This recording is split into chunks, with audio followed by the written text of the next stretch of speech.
Air India Tata ഏറ്റെടുത്തതിന് പിന്നാലെ ചരിത്രം തന്നെ തിരുത്തുകയായിരുന്നു.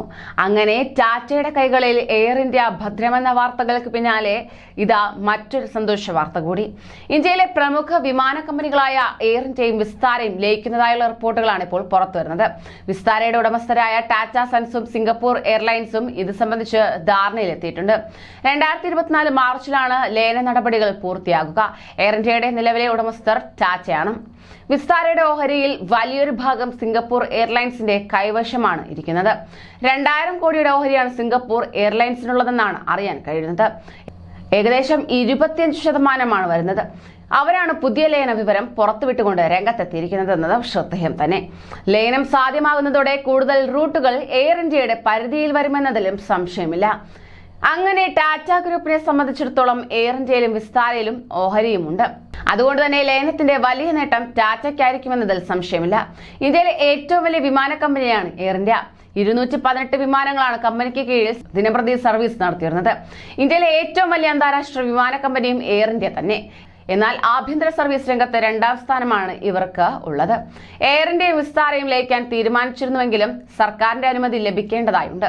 കമ്പനികളുടെ തീരുമാനമാണ് ഇപ്പോൾ പുറത്തു വന്നിരിക്കുന്നത്. ലയന കരാറിന്റെ ഭാഗമായി സിംഗപ്പൂർ എയർലൈൻസ് 2059 കോടി രൂപ എയർ ഇന്ത്യയിൽ നിക്ഷേപിക്കുകയും ചെയ്തു. ഇതോടെ കമ്പനിയിലെ 25.1% ഓഹരി സിംഗപ്പൂർ എയർലൈൻസിന്റേതായി മാറും. പുതിയ ലയനത്തിലൂടെ നേട്ടമുണ്ടാക്കാമെന്ന ലക്ഷ്യമാണ് എയർ ഇന്ത്യക്കുള്ളത്. ലോകോത്തര നിലവാരമുള്ളതാക്കി എയർ ഇന്ത്യയെ മാറ്റാൻ സാധിക്കുമെന്ന പ്രതീക്ഷ കമ്പനി പങ്കുവയ്ക്കുകയും ചെയ്തു. യാത്രക്കാർക്ക് അതുല്യമായ അനുഭവം സമ്മാനിക്കാനുള്ള ശ്രമത്തിലാണ് തങ്ങൾ എന്ന് കമ്പനി അറിയിക്കുകയുണ്ടായി. സർവീസുകൾ ഉയർത്തുന്നതിനൊപ്പം സുരക്ഷയും വർദ്ധിപ്പിക്കുമെന്ന് Tata sons chairman N Chandrasekharan വ്യക്തമാക്കി. ചെലവ് കുറഞ്ഞ രീതിയിൽ സർവീസ് നടത്തുക എന്നതാണ് കമ്പനിയുടെ ലക്ഷ്യമെന്ന് ചന്ദ്രശേഖർ ചൂണ്ടിക്കാണിച്ചു.